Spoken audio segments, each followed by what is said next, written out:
வீக்கெண்டுக்கு ஃப்ரெண்ட்ஸோட டர்ஃபுக்கு போகலான்னு பார்த்தா கடைசியில் கட்டா குஸ்தி படத்துக்கு போகலான்னு சொல்லிட்டாங்க. சரி என்னை நம்பி 2-3 ஜீவன் இருக்குது. அதான் ஃபஸ்ட்டு ஜீவன் இதுதான். அதுக்கு ஃபஸ்ட்டு சாப்பாடை வச்சுட்டு பார்க்கலாம் பார்த்தா அடுத்து 2 குருவிங்க இருக்குது. அது பசியில் கத்த ஆரம்பிச்சிருச்சுங்க. பார்த்தா கழுத்தில் செயின் கடிக்கிறேன்னு சொல்லிட்டு என் கழுத்தை கடிச்சு வச்சிருச்சுங்க. சரி மூஞ்ச கழுவிட்டு கிளம்பலான்னு பார்த்து குழாவை திறந்தா குழாவில் தண்ணி வரல. சொட்டு மருந்து மாதிரி தான் வருது. அப்புறம் பார்த்தா மோட்டர் போட சொல்லி அந்த ஆண்டிகிட்ட வற்புறுத்தி அதுக்கப்புறம் ரெடி ஆகி மூஞ்ச கழுவி அப்புறம் ஃபைனலாக ரெடி ஆகிட்டேன். அப்புறம் என் பொண்ணுக்கிட்ட பலால் 2 அடி வாங்கிட்டு அப்புறம் என் மனைவியோட ஒரு செல்ஃபி.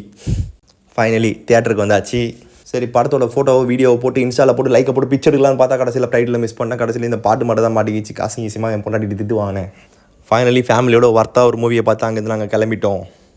ஃபேமிலியோட சின்னதாக ஒரு வீடியோ எடுக்கலான்னு பார்த்தா கடைசியில் பார்த்தா என் பொண்டாட்டி கையில் குழந்தை இருக்கும்போது வண்டி ஓட்டும் போது என் ஃபோனை நோண்டுறீங்கன்னு கேட்டு அசிங்கமாக திட்டு வாங்கி ஃபோனை உள்ள வச்சிட்டேன். அங்கிள் பல வண்டி தள்ளிட்டு போகிறாரு. நானும் பல வாங்கின ஆசைப்பட்டேன். ஆனால் தேட்டரில் வாங்கின பாப்கார்னுக்கும் கேக்குக்கும் எல்லாமே செலவாயிடுச்சு. கையில் 10 பைசா கடல. டெய்லி இந்த நாய்களுக்கெல்லாம் பிஸ்கெட் போடுவேன். ஸோ அதனால் எல்லோரும் எனக்காக வெயிட் பண்ண ஆரம்பிச்சிட்டாங்க. எல்லாருக்கும் பிஸ்கெட் போட உடனே டாட்டா பாய் பாய் சொல்லி அவங்க வீட்டுக்கு போக ஆரம்பிச்சிட்டாங்க. ஸோ இந்த வீடியோ முடியுது. நாளைக்கு பார்க்கலாம். பாய்.